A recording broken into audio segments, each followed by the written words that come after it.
Halo, nama saya Paulus Radi, NIM 20104171448. Saya akan memaparkan ringkasan materi media berita isu bukan pasar. Peran media berita dalam masalah non-pasar. Media berita memainkan peran penting dalam mengidentifikasi isu-isu non-pasar dan menempatkan isu-isu tersebut dalam agenda perusahaan. Meliputi media memberikan tahu publik aktivitas kelompok kepentingan dan pejabat pemerintah tentang masalah non-pasar. Menyampaikan kekhawatiran tentang kebijakan dan praktik perusahaan. Memberikan informasi tentang kemungkinan efek dari tindakan alternatif. Mengurangi strategi non-pasar dengan menyampaikan informasi yang disediakan oleh perusahaan atau kelompok kepentingan. Mewakilkan kepentingan dan prinsip yang konsisten dengan persepsi media berita tentang peran dalam masyarakat. Kelompok kepentingan dan organisasi aktivitas serta pejabat pemerintah siap untuk bertindak atas berbagai isu dan liputan media dapat menginformasikan mereka dan memacu tindakan. Liputan media juga dapat membuat sebuah pesan dikenal luas di kalangan publik. Bab 4 media, berita, dan isu bukan pasar. Kelompok kepentingan seperti sertifikat pekerjaan atau pengacaraan pengadilan dan memanfaatkan peluang yang diciptakan oleh liputan media tentang suatu peristiwa untuk meningkatkan kepentingan mereka. Liputan media juga dapat memberikan kesempatan bagi seorang politisi untuk mengajukan suatu masalah mewakili konsisten yang terkena dampaknya, atau mengklaim penghargaan karena telah menanganinya. Perusahaan non-pasar di luar kantor publik telah mengembangkan strategi untuk menarik liputan media agar memperhatikan masalah, mengurangi publik, dan merangsang politik swasta dan publik sebagai di bahasan dalam bab 12 kelompok lingkungan menggunakan risis setahun inventaris zat beracun FEPA untuk mengadakan konferensi penggunaan penentuan perencanaan terbesar di negara itu dan menyuruhkan standar lingkungan yang lebih ketat. Contoh mencolok dari peran media berita dapat memainkan strategi kelompok aktivitas memberikan oleh kampanye dengan bertahannya sumber daya alam dalam kurung NRDC tutup kurung melawan alar bahan kimia yang digunakan untuk membuat apel matang lebih seragam dan tetap segar saat disimpan. Pesan dan interpretasi mereka. Karena pentingnya media berita, perusahaan dan manajernya harus mengantisipasi masalah mana yang akan menarik liput media dan bagaimana media akan memperlakukan mereka. Mengilustrasikan peran media dalam menginformasikan publik dan memfasilitasi aksi non-pasar. Mereka yang memberikan oleh media berita ditafsirkan dalam bentuk cara tergantung pada informasi, kepercayaan, dan prestasi individu sebelumnya. Meskipun penafsiran pesan bisa berbeda, dampaknya bisa sistematik dan karena penting dan serangkaian eksperimen laboratorium Iyengar dan Kinder pada tahun 1987 menyelidiki peran pengaturan adegan media berita dan cara-cara di mana berita mempengaruhi sikap pemirsa terhadap isu dan pemimpin politik. Teori meliputi media dan pelakuan need analysis adalah masalah, dan teori ini dimaksudkan untuk menjelaskan serta memprediksi cakupan dan pengobatan perawatan dapat terjadi dalam berbagai bentuk.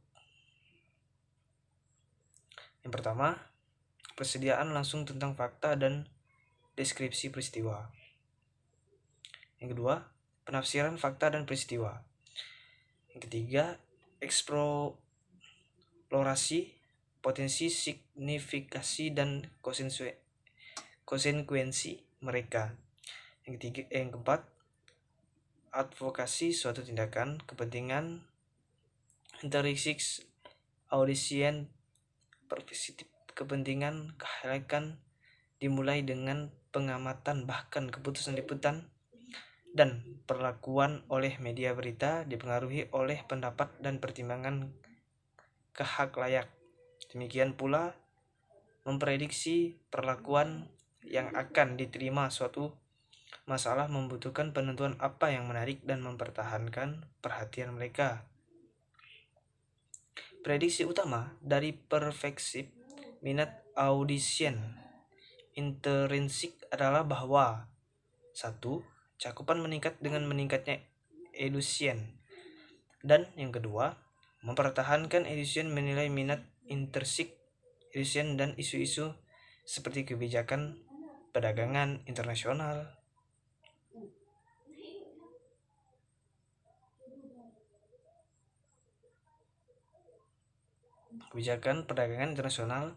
keamanan produk, perlindungan lingkungan, dan kondisi kerja di pabrik. Pemasukan luar negeri umumnya terletak pada ranah penilaian daripada pengukuran signifikasi sosial.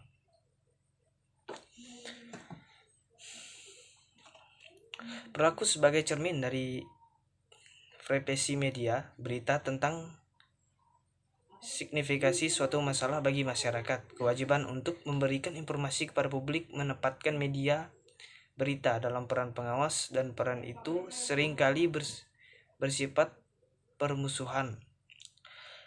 Lewis Berkas, mantan redaktor pelaksanaan Fortune, mencatat pola pikir editorial dipengaruhi oleh presentasi periodik dan penting dari pelaporan investigasi atau liputan krisis yang memunculkan aspek permusuhan alami dari hubungan bisnis media dan meyakinkan media tentang pengawasan mereka.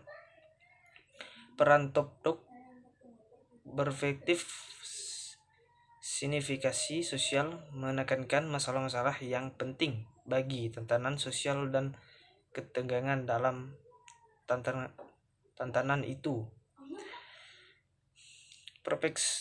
Perspektif signifikasi masyarakat dapat disingkatkan sebagai berikut. Media berita memiliki peran khusus dalam demokrasi dan diberikan telah mengembang tugas melayani hak rakyat untuk mengetahui tentang masalah yang penting bagi struktur masyarakat. Di Amerika Serikat, tugas ini dilakukan dalam Amandemen pertama yang melindungi media berita dan pertanyaan dalam memberikan informasi kepada masyarakat. Semakin besar persepsi media tentang signifikasi sosial suatu masalah, semakin besar kemungkinan untuk meliputnya.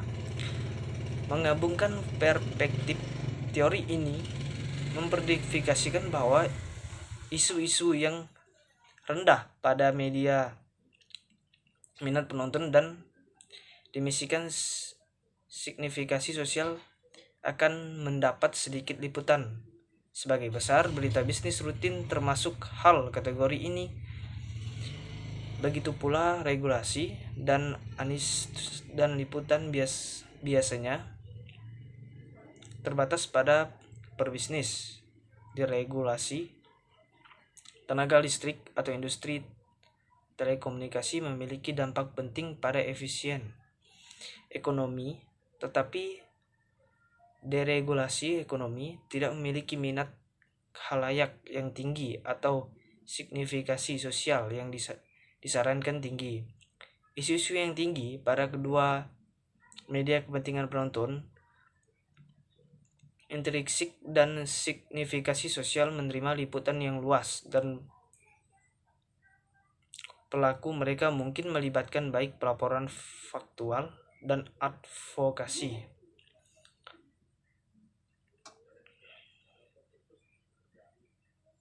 Masalah-masalah ini termasuk kesehatan, keselamatan, keamanan, lingkungan, hak asasi manusia, dan krisis dalam dan buatan manusia, risiko kesehatan khususnya pelindungan masyarakat dari risiko semacam itu tinggi baik untuk kepentingan penonton maupun dimensi signifikasi sosial. Akibat masalah alar mendapatkan banyak liputan dan mencerminkan kewajiban media untuk memperingatkan publik, memperluas teori kehaklayan berita.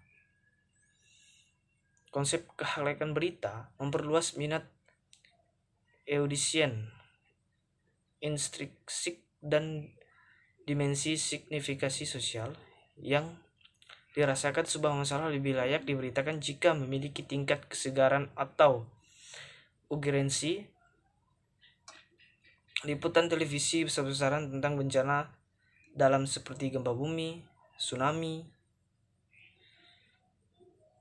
dan pembangkitan listrik tenaga nuklir yang meleleh Jepang bagian utara sebagian diakibatkan karena itu adalah berita utama. Risiko terhadap kehidupan dan harta benda membuat mendesak.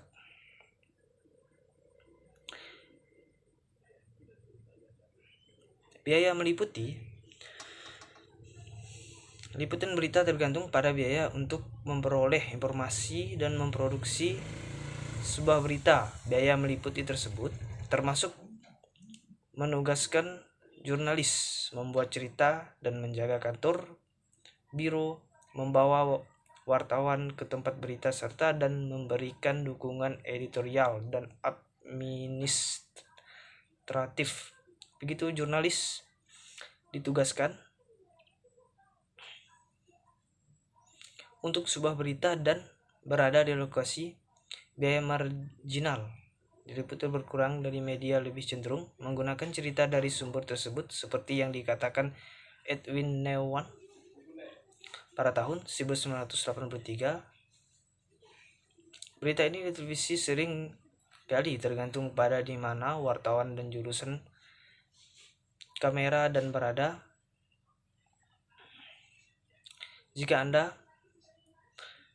menahan orang di gedung putih dan akan hanya karena alasan ekonomi, jika Anda akan mengirim reporter dan kru kamera dalam perjalanan dengan materi luar negeri dan cenderung menggunakan apa yang mereka gunakan.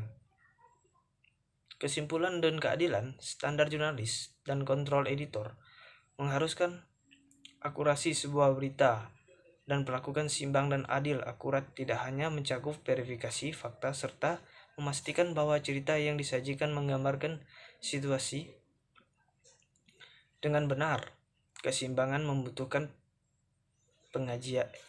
penyajian kedua sisi masalah yang seringkali melibatkan permintaan kesempatan bagi berbagai pihak untuk menyampaikan pandangan mereka tentang masalah tersebut. Keadilan melibatkan tidak hanya memastikan bahwa mereka yang terlihat dalam suatu masalah memiliki kesempatan untuk menyampaikan pandangan mereka, tetapi bahwa seseorang atau subjek tidak disajikan atau diperlakukan dengan cara yang adil. Yang terkait ini tentang relevan pada isu-isu yang memiliki dimensi signifikasi sosial di mana media dapat mengambil posisi advokasi. Sifat berita media organisasi. Berita sebagai bisnis. Organisasi berita berada dalam industri yang sangat kompetitif. Mereka bersaingan tidak hanya dengan perusahaan lain di media yang sama, tetapi juga lintas media. Persaingan semakin ketat dengan munculnya organisasi berita internet yang memanfaatkan sinergi dengan organisasi berita penyiaran. Tekanan persaingan telah meningkat pentingnya menarik penonton. Tekanan kompetitif juga berarti dapat insentif yang kuat untuk menjadi yang pertama dengan sebuah berita terbaru yang dapat mempengaruhi keakuratan profesi.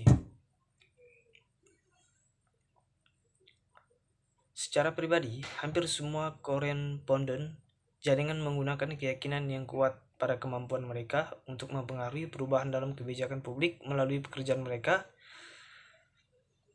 Jika bukan sebagai individu, maka tentunya sebagai sebuah kelompok berada menganggapnya kekuatan politik yang mereka anggap sebagai menakutkan dan mengagumkan, sementara yang lain hanya menggambarkan mereka sebagai bagian penting dari proses politik. Biasanya akurat dan keahlian sebagian besar masalah non-pasar yang melibatkan bisnis yang bersifat kompleks dan kemampuan untuk menyajikan kompleksitas tersebut dan mencapai akurasi, keseimbangan, dan keadilan sangat berbeda di antara organisasi media, internet, dan jurnalisme warga. Sumber informasi tentang masalah non-pasar dan proses terpengaruh oleh telah melalui secara substansial dengan keperluasan internet. Tujuan 10% pengguna melaporkan bahwa mereka mengakses berita secara online, meskipun presentasi yang digunakan layanan online setiap hari jauh lebih rendah menurun. Survei oleh Preference Counter, interaksi bisnis dengan media berita. Media berasal dari berbagai faktor. Pertama, hanya sedikit perusahaan yang ingin aktivitas mereka diteliti oleh publik. Kedua, media menjaga kemandirian. Ketiga, keinginan untuk keseimbangan dan dorongan untuk mengembangkan kontroversi untuk membuat cerita menarik, sering memberikan kesempatan kepada kritikus perusahaan untuk menyampaikan pesan mereka kepada publik. Kebutuhan informasi, banyak masalah bisnis yang layak diberitakan dan seringkali hanya bisnis yang memiliki informasi yang dapat menjadi dasar sebuah cerita. Ini memberikan perusahaan kesempatan untuk mengembangkan hubungan dengan organisasi berita di mana mereka memberikan informasi, berita di mana mereka memberikan untuk berita yang adil dan seimbang. Strategi media